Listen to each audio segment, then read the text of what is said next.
Hello, welcome back to the channel. Today, we'll dive right into how to create custom reports in UPBASE, the 2025 guide.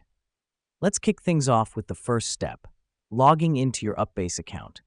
This is like the entrance to your data mansion, and without entering, we can't get to any rooms, or in this case, any data. Once you're in, navigate to the Reports tab. This is our command center for everything reports related. Now that we've done that, click on Create New Report. Here's where the magic happens. You're now in the driver's seat to customize the report as you wish. Now, let's shift gears and select the relevant data fields for our report. This is where you have the power to choose what data you want to see in your report. Think of it as selecting the ingredients for your report recipe.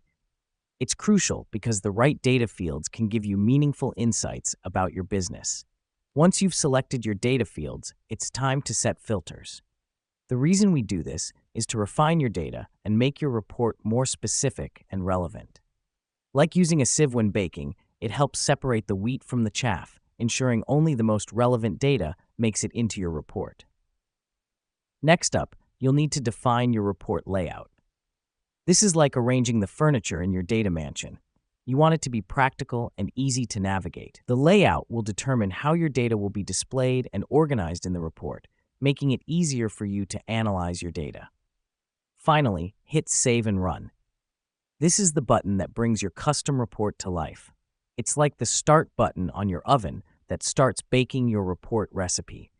When you hit this button, UPBASE will generate your custom report based on the data fields, filters, and layout you've defined. Now, let me explain why this matters. Custom reports in UPBASE allow you to get a comprehensive view of your business data. They help you make informed decisions and drive your business forward. And that's it. You've just created a custom report in UPBASE. Now that you've mastered this, you can create reports that fit your needs like a glove.